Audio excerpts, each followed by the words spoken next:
Hi hello friends, welcome to music lover Chaitumari YouTube channel. So ಇವತ್ತು ನನ್ನ ಮಗಳದ್ದು photo shoot ಮಾಡ್ಬೇಕಂತೇಳಿ ಟೆರೆಸ್ ಮ್ಯಾಗ ಕರ್ಕೊಂಬಂದಿನಿ. ಸೊ ಸಿಕ್ಕಾಪಟ್ಟೆ ಜಲ ಐತಿ. ಅದಕ್ಕೆ ನನ್ನ ಮಗಳು ಟ್ರೆಡಿಷ್ನಲ್ ಆಗಿ ಮನ್ಯಾಗ ಫೋಟೋ ಶೂಟ್ ಮಾಡಬೇಕು ಅಂತೇಳಿ ಅಂದ್ಕೊಂಡು ರೆಡಿ ಮಾಡೀನಿ. ಸೊ ಎಲ್ಲ ಆಕಿಗೋಸ್ಕರ ಅಂತೆ ಆಕಿದೆಲ್ಲ ಟಾಯ್ಸ್ ಎಲ್ಲ ತೆಗೆದಿಟ್ಟಿದ್ದೀನಿ ನಾನು. ಸೊ ಒಂದು ಆಕಿ ಕೊಡ್ತಿದ್ದಿಲ್ಲ, ಇನ್ನು ಸಣ್ಣಕ್ಕಿದ್ದಾಳ, ಈಗೇನು ಆಡೋದು ಗೊತ್ತಾಗಲ್ಲ ಅಂತೇಳಿ ಸೊ ಎಲ್ಲ ಟಾಯ್ಸ್ನ ಇಲ್ಲಿ ತೊಗೊಂಬಂದಿನ ಆಕಿ ಜೊತೆ ಆಟ ಆಡಿಸ್ಬೇಕು ಮತ್ತು ಹಂಗೆ ಫೋಟೋ ಶೂಟ್ ಮಾಡಿಸ್ಬೇಕು. ಒಂದೊಂದೇ ಟಾಯ್ಸ್ ಆಗಿ ಕೈಯಾಗ ಕೊಟ್ಟು ಅಂಥೇಳಿ ಸೊ ಈಗ ಫೋಟೋ ಶೂಟ್ ಮಾಡಬೇಕು. ಎಲ್ಲನೂ ಹೊಡೆದು ಹೋಗ್ಯಾಕತ್ತ ನೋಡ್ರಿ.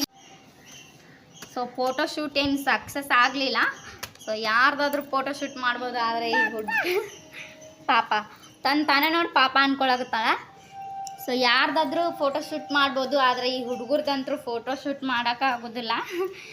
ಭಾಳ ಕಿರಿಕಿರಿ ಮಾಡ್ತಾರೆ. ಅಂಥದ್ರೊಳಗೆ ಒಂದೆರಡು ಫೋಟೋ ಮಾತ್ರ ತೆಗ್ದೀನಿ, ನಾನು ಸ್ನ್ಯಾಪ್ಚಾಟ್ ಒಳಗೆ ತೆಗ್ದೀನಿ. ನನ್ನ ಹತ್ರ ಬರೋದೇ ಇಲ್ಲ ನನ್ನ ಮಗಳಂತರೂ. ಈಗ ನನ್ನ ಕೈಯಾಗ ಏನರ ಸಿಕ್ಕರೆ ಸೊ ಇನ್ನೂ ಎಷ್ಟೊಂದು ಟಾಯ್ಸ್ ಅದಾವೆ ಇಲ್ಲಿ. ಸೊ ಇವನ್ನೆಲ್ಲ ಬಿಟ್ಟಾಳ. ಅದೊಂದು ಮೊಬೈಲ್ ತೊಗೊಂಡು ಅಡ್ಡಾಡಕತ್ ಬಿಟ್ಟಾಳ. ಇನ್ನೂ ಸಿಕ್ಕಾಪಟ್ಟಿ ಟಾಯ್ಸ್ ಅದಾವೆ ಇಲ್ಲೆಲ್ಲ. ಸೊ ಅವ್ರ ಅತ್ತಿ ತಂದಿದ್ದೆಲ್ಲ ಇಲ್ಲೇ ಐತಿ. ಅವ್ರ ಅತ್ತಿ ತಂದಾರ, ಅವ್ರ ಅಜ್ಜಿ ತಂದಾರ, ನಮ್ಮ ಕಾಕ ಕೊಡ್ಸೋಣ, ಮತ್ತು ಹಂಗೆ ಅವ್ರ ಮಾಮ ಕೊಡ್ಸಿದ್ದು ಒಂದು ಹಿಡ್ಕೊಂಡು ಅಡ್ಡಾಡಕತ್ಬಿಟ್ಟು ಅವ್ನ ಮೊಬೈಲ ಚಿನಿ ಬಾಯಿಲೆ. ಆ್ಯಕ್ಚುಲಿ ಹೆಣ್ಣು ಹುಡುಗರು ಹೆಂಗೆ ಬೆಳೆಸಿದ್ರು ಒಂದು ಮಾತು ಬರ್ತೈತಿ. ಸೊ ಇಷ್ಟು ಉಡಾತನ ಮಾಡ್ದ ಅಂತ ಬಡದ್ನ ಅಂತಂದ್ರೆ ಅದಕ್ಕೂ ಒಂದು ಮಾತು ಅಂತಾರೆ. ಸೊ ಬಡದ ಬುದ್ಧಿ ಹೇಳಿಕಂದ್ರು ಅದಕ್ಕೂ ಒಂದು ಮಾತು ಅಂತಾರೆ. ಸೊ ಈಗ ಸಣ್ಣಕ್ಕಿದ್ದಾಳ, ಬಡಿಬಾರ್ದಂಗೆಲ್ಲ ಅಂತ ಈಗ ಅಂತಾರೆ. ನಾಳೆ ಏನಾದರೂ ದೊಡ್ಡವರಾದಿಂದ ಏನಾದರೂ ಉಡಾತನ ಆಗಲಿ, ಇನ್ನೂ ಏನೋ ಅನೇಕ ದುಶ್ಚಟಗಳಿಗೆ ಅವ್ರು ಏನಾದರೂ ಆಗಲಿ, ಆಗಂತರೂ ಅವ್ರು ಸಣ್ಣಕ್ಕಿದ್ದಾಗ ಬುದ್ಧಿ ಹೇಳೋಕ್ಕಾಗಿಲ್ಲ ಅವ್ರು ಅವಾಗ, ಅದಕ್ಕೆ ಹಿಂಗಾಗ್ಯಾರ ಅಂತ ಇಂಥದ್ದು ಮಾತು ಬರ್ತೈತಿ. ಸೊ ಹೆಣ್ಮಕ್ಳು ಅಂದಿನ ಹೆಂಗಾದರೂ ಒಂದು ಮಾತು ಬರ್ತೈತಿ. ಸೊ ನನಗೂ ಅದ ಭಯ. ನನ್ನ ಮಗಳನ್ನ ಬಡಿದ್ರು ಒಂದು ಅಂಜಿಕೆ, ಬಡಿಲಿಕ್ಕೂ ಒಂದು ಅಂಜಿಕೆ. ಸೊ ಮಕ್ಕಳು ಈಗಿನ ಕಾಲದಾಗ ಹೆಂಗೆ ಸಾಕ್ಬೇಕು ಅನ್ನೋದು ಗೊತ್ತಾಗಂಗಿಲ್ಲ. ನನ್ನ ಮಗಳಂತೂ ಚಪ್ಪಲ್ ಹಾಕಿನಿ, ಎಲ್ಲಿ ಬೀಳ್ತಾಳೋ ಗೊತ್ತಿಲ್ಲ. ಒಂದು ಜೋಡಿ ಚಪ್ಪಲ್ ತಂದಿದ್ನಿ, ಅದು ಹಾಕ್ಬಿಟ್ಟಿನಿಗ. ಎಲ್ಲಿ ಬೀಳ್ತಾಳ ಅಂತ ಗೊತ್ತಿಲ್ಲ, ಓಡಾಡಕತ್ತಾಳ ಅಷ್ಟೆ. ಆಕಂತರೂ ಈಗ ಬರೋ ಸ್ಟೇಜ್ ಒಳಗೆ ಇಲ್ಲ. ಅಷ್ಟು ಉಡಾತಂದಾಗ ಬ್ಯುಸಿ ಅದಾಳ ಆಕೆಗ ಆಟ ಆಡೋದ್ರಾಗ. ನಾ ಏನೋ ಹೆಣ್ಮಗಳು ಬೇಕು ಅಂತಂದು ಆಸೆಪಟ್ಟು ಹೆಣ್ಣು ಹಡ್ದೀನಿ. ಸೊ ಹೆಣ್ಮಗಳು ಹಡ್ದಿಂದ ಈಗ ಅನ್ಸಾಗತೈತಿ. ಸೊ ಹೆಣ್ಮಕ್ಳ ಕಷ್ಟ ಯಾರಿಗೆ ಬೇಡ, ಅಷ್ಟು ಹೆಣ್ಣು ಹಡಿಬಾರ್ದಾಗಿತ್ತು ನಾನು ಅಂತ ಆಸೆ ಪಡ್ತಕ್ಕ ಒಂದತ್ತು, ಆಸೆ ಪಡ್ದೀನಿ ಇನ್ನೊಂದು ಆತ. ಸೊ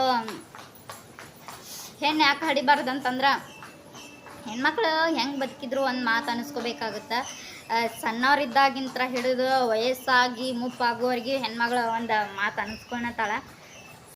ಸೊ ಈಗ ಹೆಣ್ಮಕ್ಳದ್ದು ಏನೋ ಒಂದು ತಪ್ಪಾಯ್ತು. ಹೆಣ್ಮಗಳದ್ದು ಲವ್ ಮ್ಯಾರೇಜ್ ಆಗಲ್ಲ ಒಂದು ಹೆಣ್ಮಗಳು. ಸೊ ಲವ್ ಮ್ಯಾರೇಜ್ ಆದಾಗ ಅವಳ ಜೀವನ ಸರಿ ಇರಲಾರ ಅಂತಲೇ ಅವಳ ಜೀವನ. ಸೊ ಜನ ಹೆಂಗಂತಾರೆ, ತಾನ ಮಾಡ್ಕೊಂಡಿದ್ದೆಲ್ಲ ತಪ್ಪ ಅಂತೇಳಿ ಅವಳ ಮ್ಯಾಗ ಹಾಕ್ತಾರೆ.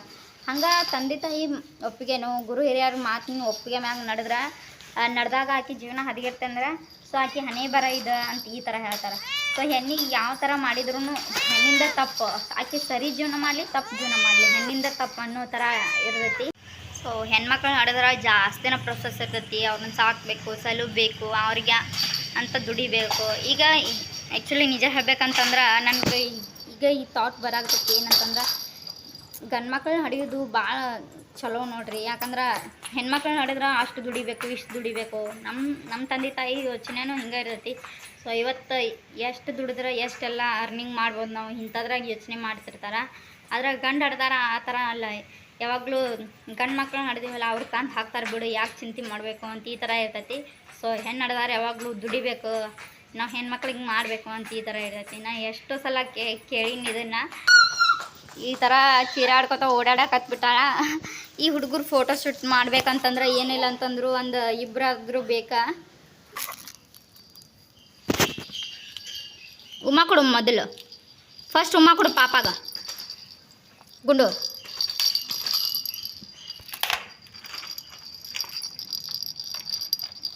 ಸೊ ನನ್ನ ಜಾನು ಫೇವ್ರೇಟ್ ಇದು ಬೇಕಾ.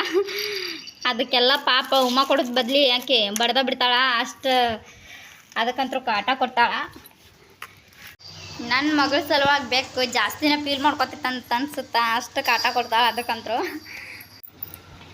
ಸೊ ನಾನು ನಮ್ಮ ಜಾನುಗೆ ಏನಾದರೂ ಟ್ರೈನಿಂಗ್ ಕೊಡಬೇಕು ಅಂತ ಟ್ರೈ ಮಾಡ್ತಿರ್ತೀನಿ. ಬಟ್ ಆಕೆ ಏನೂ ಕೇಳೋದೇ ಇಲ್ಲ ಜಾಸ್ತಿ. ಹಾಗಾಗಿ ಹೋಗ್ಬಿಡ ಕಡೆ ಯಾವಾಗ ಕಲಿತಾಳ ಆಕಿನೋ ಆಗ ಕಲಿತು ಬಿಡಲಿ ಅಂತ ಈ ಥರ ಎಲ್ಲ ಅನ್ನಿಸ್ತಿರ್ತೈತಿ. ಸೊ ಈಗ ಯಾವಾಗ ಬೆಕ್ಕ ಎಲ್ಲ ಒಂಥರ ಆಟ ಆಡಿಸ್ಲಿ, ಅದನ್ನು ಯಾವಾಗ ಬಡಿಲಿ, ಅದನ್ನು ಯಾವಾಗ ಹೊಡಿಲಿ ಅಂತ ಈ ಥರ ಎಲ್ಲ ಯೋಚನೆ ಮಾಡೋಕ್ಕಾಗಿದೆ. ಸೊ ಬಾಯನ್ ಬಟ್ ಅಂತ ತೆಗೆದು ನೋಡಿ ಆಟ ಆಡಿಸಮ್ಮ, ಆಟ ಆಡಿಸೋಕ್ಕಿಂತ ಜಾಸ್ತಿಯಾಗಿ ಹೊಡೆದ ಬಿಡ್ತಾನ ಅಂತ ಅಂಜಿಕೆ ನನಗಂತರು. ಜಾಸ್ತಿ ಇಷ್ಟಪಟ್ಟು ದೇವ್ರ ಹತ್ರ ಕೇಳ್ಕೊಂಡಿದ್ದ ಹೆಣ್ಮಗಳನ್ನ. ಬಟ್ ಹೆಣ್ಣಿನ ಜೀವನ ನೋಡೋಕೆ ಹೆಣ್ಮಗಳನ್ನ ಹೆಣ್ಣಿನ ಜೀವನ ಅನ್ನೋದು ಏನಂತ ಅರ್ಥ ಆದಿದ್ದು ನನಗೆ ಅನ್ಸಕತ್ತಿ. ಸೊ ನಾನು ಹೆಣ್ಣು ಹಡಿಬಾರ್ದಾಗಿತ್ತು. ಸೊ ಹೆಣ್ಮಕ್ಳ ಜೀವನ ಅಷ್ಟು ಈಸಿ ಅಲ್ಲ. ಸೊ ಜನ ಅಂದ್ಕೊಂಡಷ್ಟು ಕಣ್ಣಿಗೆ ನೋಡುವಷ್ಟು ಸುಂದರವಾಗಿ ಕಂಡ್ರೂ ಮನಸ್ಸೊಳಗೆ ಅನೇಕ ನೋವಿರ್ತಾವೆ. ಅವ್ರಿಗೆ ಸಾಕಷ್ಟು ಫೀಲಿಂಗ್ ಇರ್ತಾವೆ ಅಂತ ಈ ಥರ ಎಲ್ಲ ಅನ್ಸೋಕೆ ಶುರು ಆಯಿತು. ಸೊ ಆಮ್ಯಾಗ ನನಗೆ ಅನ್ಸೋಕೆ ಚಲೋ ಆಯಿತು. ಸೊ ನಾನು ಹೆಣ್ಣು ಹಡಿ ಬದಲಿ ನಿಜ ಗಂಡು ಹಡಿಬೇಕಿತ್ತಲ್ಲ. ಗಂಡು ಮಕ್ಕಳಿಗೆ ಹೆಣ್ಮಕ್ಳಿಗಿಂತ ಕಷ್ಟಗಳು ಎಲ್ಲದ್ರಾಗೂ ಕಮ್ಮಿ ಇರ್ತೈತಿ, ಕಷ್ಟ ಎಲ್ಲ ಕಮ್ಮಿ ಇರ್ತೈತಿ. ಸೊ ಹಂಗೆ ಹೆಣ್ಮಕ್ಳಿಗೆ ಏನಾದರೂ ಕಷ್ಟ ಜಾಸ್ತಿ. ಸೊ ಹೆಣ್ಮಗು ಒಂದು ಹುಟ್ಟಿದಾಗಿಂತ ಸಾಯುವವರೆಗೆ ಒಂದು ಹೆಸರು ಒಳಗೆ ಬದುಕಬೇಕಾಗುತ್ತೆ. ಸೊ ಏನಾದರೂ ಒಂದು ಹೆಸರು ಇಡತಿರ್ತಾರೆ. ಹೆಣ್ಮಗು ಯಾವಾಗಲೂ ತನಗಿಷ್ಟ ಆದದ್ದನ್ನು ಮಾಡೋಕ್ಕೆ ಜನ ಬಿಡೋಂಗೆ ಇಲ್ಲ. ಸೊ ಒಂದು ಗಂಡ ಅಂತ ಏನು ಹಿಂದಿರ್ತಾರಲ್ಲ ಬೆಂಬಲ, ಅವ್ರ ಮಾತು ಕೇಳ್ಕೊಂಡು ಯಾವಾಗಲೂ ಬಿದ್ದಿರಬೇಕಾಗುತ್ತೆ. ಸೊ ಹೆಣ್ಣಿಗೆ ಯಾಕಿಂತ ಶಿಕ್ಷೆ ಐತಿ ಅಂತ ನನಗೆ ಅನಿಸ್ತಿರತಿ. ಸೊ ಹೆಂಡತಿ ಮಾತನ್ನ ಗಂಡಿಗೆ ಯಾಕೆ ಕೇಳಬಾರ್ದು ಅಂತ ಹಿಂಗೆ ಅನಿಸ್ತಿರತ್ತೆ ಒಂದೊಂದು ಸಲ. ಸೊ ಹೆಂಡತಿ ಅಂತ ಅಲ್ಲ, ಅಕ್ಕಂಗ್ಯಾರ ಮಾತು ಈಗ ಅಂತಂಬ್ರಿ ಕೇಳ್ತಿರಂಗಿಲ್ಲ. ಸೊ ಹಿಂಗೆ ಅನೇಕ ಥರ ಒಟ್ಟು ಒಂದು ಹೆಣ್ಣಿಂದ ಗಂಡಿನ ಮಾತು ಕೇಳ್ಕೊಂಡು ಬಿದ್ದಿರ್ಬೇಕು ಯಾವಾಗಲೂ. ಹಂಗೆ ಈಗ ಜಗದ ನಿಯಮ ಐತಿ. ಒಳ್ಳೆಯವ್ರಿದ್ರೆ ಕೇಳ್ಬೋದು, ಹಂಗೆ ಮನಸ್ಸಿಗೆ ಹರ್ಟ್ ಮಾಡೋರು ಇದ್ರೆ ಅವ್ರ ಮಾತು ಹೆಂಗೆ ಕೇಳೋಕ್ಕೆ ಸಾಧ್ಯ ಆಗುತ್ತೆ? ಹಂಗೆ ಆಗೋದಿಲ್ಲ. ಗಂಡು ಮಕ್ಳು ಹಡ್ದಾರ ಒಂಥರ ಲಕ್ಕಿ ಅಂತ ಅನ್ಸುತ್ತೆ ನನಗಂತೂ. ಸೊ ನಾನು ಹೆಣ್ಣು ಹಡ್ದೇನೆ. ಸೊ ಹೆಣ್ಣು ಹಡ್ದಿದ್ದಕ್ಕೆ ನನಗೆ ಯಾವಾಗಲೂ ಫೀಲ್ ಆಗ್ತಿರ್ತೈತಿ. ಸೊ ಇವತ್ತು ನಾ ಏನು ಮಾಡಬೇಕು, ನಾಳೆ ಏನು ಮಾಡಬೇಕು, ನನ್ನ ಮಗಳು ನೋಡೋಕೆ ಕಸ್ಬರ್ಗಿ ಹಿಡ್ಕೊಂಡು ಬಂದುಬಿಟ್ಟಾಳೆ ಇಲ್ಲೇ. ತಗೊಂಬ, ಈ ಕೆಲಸ ಎಲ್ಲ ನಾನು ಮಾಡ್ತೀನಿ. ನಿಜ ಅಂದ್ರೆ ನನ್ನ ಮಗಳಿಗಿಂತ ಕೆಲಸ ಹಚ್ಚಬಾರ್ದು ಅಂತ ಎಷ್ಟು ಅನ್ಕೋತೀನಿ. ಸೊ ಆಕೆ ಮಾಡೋಕೆ ಈಗ ಎಷ್ಟು ಸಣ್ಣಕ್ಕಿದಾಗ ಅಂತ ಮಾಡೋಕೆ ಓಡಾಡ್ತಾಳೆ. ಸೊ ನಾಳೆ ಆಕೆಗೆ ಇಂಥ ಪರಿಸ್ಥಿತಿ ಬರಬಾರ್ದು ಅಂತ ಅನ್ಕೋತೀನಿ ನಾನು. ಸೊ ನಿಜ ಹೇಳ್ಬೇಕಂತಂದ್ರೆ ಹೆಣ್ಮಗಳನ್ನ ಹಡ್ದೀವಿ ಅಂತಂದ್ರೆ ನನಗಂತೂ ಅರ್ಧ ಯೋಚನೆ ಒಳಗೆ ಅದೀನಿ ನಾನಂತರೂ. ಇವತ್ತು ನಾನು ಏನು ಮಾಡಬೇಕು, ನಾಳೆ ಏನು ಮಾಡಬೇಕು, ಹೆಣ್ಮಕ್ಳ ಮೆಟ್ಟಿಗೆ ಹಚ್ಬೇಕಂದ್ರೆ ಏನೆಲ್ಲ ಮಾಡಬೇಕಾಗಿರ್ತೈತೆ ತಂದೆ ತಾಯಿ. ಸೊ ನಮ್ಮ ಅಪ್ಪನ ಅದೇ ಥರ ಕಷ್ಟಪಡ್ತಿರ್ತಾರೆ. ಅವ್ರನ್ನ ನೋಡಿದಾಗ ನನಗೆ ಅನಿಸ್ತಿರತ್ತೆ, ಅದೇ ಥರ ಫೀಲ್ ಆಗ್ತಿರ್ತೈತಿ. ನನ್ನ ಮಗು ಇನ್ನೂ ಸಾಂದೈತಿ. ನಾನು ನಿಜ ಆಗ್ಬೇಕಂದ್ರೆ ಭಾಳನ ದುಡಿಬೇಕು ಆಕೆ ಸಂಬಂಧ ಅಂತರು. ಸೊ ಹೆಣ್ಣಾಗಿ ಹುಟ್ಟಿದ್ರೆ ಅವ್ರ ಅಂದ ಚಂದ ನೋಡೋದೊಂಥರ ಖುಷಿಯಾಗಿರ್ತೈತಿ ಎಲ್ಲ ತಾಯಿ ತಂದಿಗೆ. ಸೊ ನನಗೂ ಹಂಗೆ ಅನಿಸ್ತದೆ. ನನ್ನ ಮಗಳಿಗೆ ಈಗ ಟ್ರೆಡಿಷ್ನಲ್ ಡ್ರೆಸ್ ಹಾಕಿ ನಾನು. ಸೊ ಇಂಥ ಡ್ರೆಸ್ ತೊಡಿಸ್ಬೇಕು, ಅಂಥ ಇಯರಿಂಗ್ಸ್ ಹಾಕಬೇಕು, ಅಂಥದ್ದು ಬ್ಯಾಂಗಲ್ಸ್ ಹಾಕಬೇಕು, ಚೈನ್ ಹಾಕಬೇಕು, ನೆಕ್ಲೆಸ್ ಹಾಕಬೇಕು, ಈ ಥರ ಎಲ್ಲ ಡ್ರೀಮ್ಸ್ ಇರ್ತೈತಿ ಹೆಣ್ಮಗಳದ್ದಂದಿಂದ. ಒಬ್ಬೊಬ್ಬರ ರೋಡ್ ಸೈಡೆಲ್ಲ ಮಂದಿನ ನೋಡ್ತಿರ್ತೀವಿ, ಅವ್ರನ್ನ ನೋಡಿದ್ರೆ ಅಂತೂ ಭಾಳ ಫೀಲ್ ಆಗ್ತಿರ್ತೈತಿ. ಯಾಕಂದ್ರೆ ಅವ್ರ ಹತ್ರ ಅದೇನೂ ಇರಂಗಿಲ್ಲ. ಅವರು ಕನಸುಗಳೆಲ್ಲ ಎಷ್ಟು ಸಾಯ್ತಿರ್ತಾವ ಅಂತ ಇಷ್ಟೆಲ್ಲ ಅನ್ನಿಸ್ತಿರತಿ. ಸೊ ನಾವು ಒಂದು ಟೈಮ್ ಅವ್ರ ಜಾಗದೊಳಗೆ ನಿಂತು ನೋಡಿದಾಗ ಬೇಡ, ಆ ಜಾಗದೊಳಗೆ ನನಗೆ ಇಷ್ಟನೇ ಇಲ್ಲ. ನಿಜ ಹೇಳ್ಬೇಕಂದ್ರೆ ಅಂಥ ಪರಿಸ್ಥಿತಿ ಅಂತೂ ಯಾರಿಗೂ ಬರಬಾರ್ದಂತ ಬೇಡ್ಕೊತೀನಿ ನಾನು. ಸೊ ಅವ್ರಿಗೆ ಸಕ್ರ ಅಂಥ ಪರಿಸ್ಥಿತಿ ಎಲ್ಲ ಕ್ಲಿಯರ್ ಆಗಿ ಒಂದು ಒಳ್ಳೆ ಪೊಸಿಷನ್ಗೆ ಅವರು ಬರಬೇಕು. ತಮ್ಮ ಮಕ್ಕಳು ಒಂದು ಒಳ್ಳೆತನದಿಂದ ನೋಡುವ ಅಂದ ಚಂದ ನೋಡ್ಬೇಕು ಅವರು ಅಂತ ಹಿಂಗೆಲ್ಲ ಕೇಳ್ಕೊತಿರ್ತೀನಿ ನಾನು ಎಲ್ಲ ದೇವ್ರ ಹತ್ರ. ಸೊ ಇವತ್ತು ವಿಡಿಯೋ ಮಾಡೋ ಪ್ಲ್ಯಾನ ಇದ್ದಿದ್ದಿಲ್ಲ. ನನಗಂತೂ ಕೈ ಎಲ್ಲ ಸಿಕ್ಕಾಪಟ್ಟಿ ಫೇನ್ ಆಗಿಬಿಟ್ಟೈತಿ, ಜಾಸ್ತಿನ ನೋವಾಗೈತಿ. ಸೊ ಬಿಸಿನೀರು ತೆಗಿಯೋತ್ನಾಗ ಕೈಯೆಲ್ಲ ತಾಟ್ನಾಗ ಕೈ ಊರ್ಬಿಟ್ಟಿನಿ, ಅದು ಸೈಡಿಗೆ ಬಂದಿತ್ತಾಗ.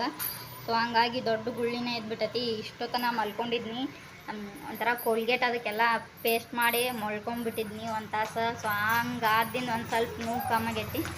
ಸೊ 70ನೇ ವಿಡಿಯೋ ಕಂಪ್ಲೀಟ್ ಮಾಡಬೇಕು ಅಂತ ಅಂದ್ಕೊಂಡು ಈ ವಿಡಿಯೋ ಮಾಡಿ ನಾನು. So thank you so much friends. ನಮ್ಮ ವಿಡಿಯೋಗಳಿಗೆ ಲೈಕ್ ಶೇರ್ ಕಮೆಂಟ್ ಮಾಡಿರಿ, ಹಂಗೆ ಸಬ್ಸ್ಕ್ರೈಬ್ ಮಾಡಿ ಸಪೋರ್ಟ್ ಮಾಡಿರಿ. Thank you. Bye bye.